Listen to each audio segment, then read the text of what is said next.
Today I want to talk about the principle of pushing authority to information. This is right at the heart of intent-based leadership. The business case for this is really solid. It reflects the changing world that we operate in. Let me give you an example. 20 years ago, if you wanted to go on holiday, unless you were a travel buff, you were largely in the hands of the travel agent. So you'd go to a travel agent and they would give you a brochure, and the brochure would tell you about the wonderful resort, the superfood, the wonderful swimming pool, and the glorious location. And you might then spend your money and buy the holiday, and you pitch up and find that maybe the hotel is half finished. It's next to the airport. The swimming pool doesn't have any water in it, and you get food poisoning from the disgusting food. What can you do?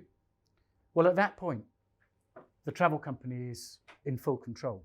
You can complain to the rep, sure, and when you get back, you could write a letter of complaint, and the travel company could send you a voucher for £200 towards the cost of the next holiday with them.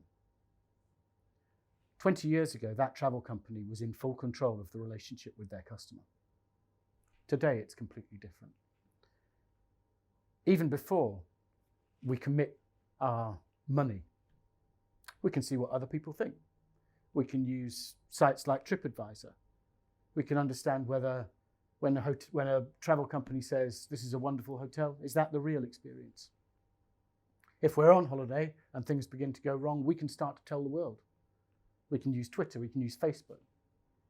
And when we get back, we can go back to TripAdvisor and tell our story. The power between the company and the consumer has changed fundamentally. People now have much more choice, they're much better informed, and they have a much louder voice as a result of the smartphone. And that has a profound impact on the way in which organizations work. The rigid, structured hierarchy in which control sits at the top of an organization is no longer fit for purpose. People expect a response. They expect people that they're dealing with to be able to deal with their problem. And if they don't deal with it, they'll start telling the world. So what do we do about this? Well, pushing authority to information is not only good from a customer perspective, it's good from a people perspective, and it's good from a business perspective. The idea is this, that it's the people at the front line, it's the people who deal with the customer, the people who are making the product, that actually have the expertise in the organization.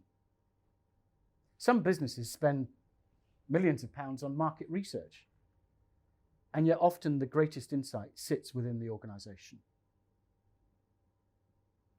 Typically, what happens in organizations is this.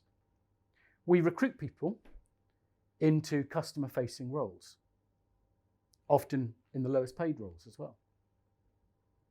And if they're then successful, we promote them, usually on their technical competence. The extreme example, most obvious example is the best salesman or best salesperson is promoted to become sales manager without any real understanding of whether there's a difference between being a good salesperson and being a good sales manager. So we begin to move through the hierarchy of the organization, and two things happen. The first is that we get further away from the customer, and the second is that we get more authority. So we end up in a position where potentially the people who are furthest away from the customer start making quite profound decisions about what, in effect, is the most important relationship in the organization between the front line and the customer. That's where value is created in any organization. So what do we do about this? Well, pushing authority to information isn't simply saying, I'm going to empower you. Go off and make whatever choice you think is the right choice. That's where things go wrong.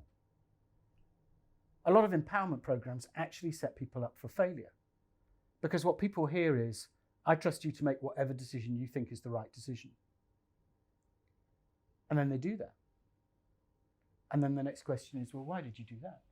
Well, because you told me that I could make any decision that I thought was the right decision. Well, I didn't expect you to do that. So, the challenge is for any organization who's going to push that authority to information is, are we clear about what good decisions look like? Are we clear about what the decision-making criteria that informs the choices that people make looks like? We talk about this being, is it safe and is it right? So is it safe means, is it safe legally? Is it safe financially? Is it safe from a health and safety perspective? And is it right might be, is it the right thing for the customer? Is it the right thing for the business? Does it fit with our values? If we don't share those criteria with people who we're asking to make decisions, then ultimately we potentially set them up for a position whereby they make the wrong decisions. And the easiest thing that we find is then to try and take power back. So in order to push authority to the front line, we have to share our thinking. Well, we call that making the invisible visible, so that people understand, what does a good decision look like? Now, one of the mechanisms that you can use is the ladder of leadership. The ladder enables you to work through a series of stages. And in doing so, what you're doing is moving the thinking from yourself as the line manager or the leader to the person who you want to actually recommend and take the decision, to the point that you get to this level 5 on the ladder, where somebody states, this is my intent.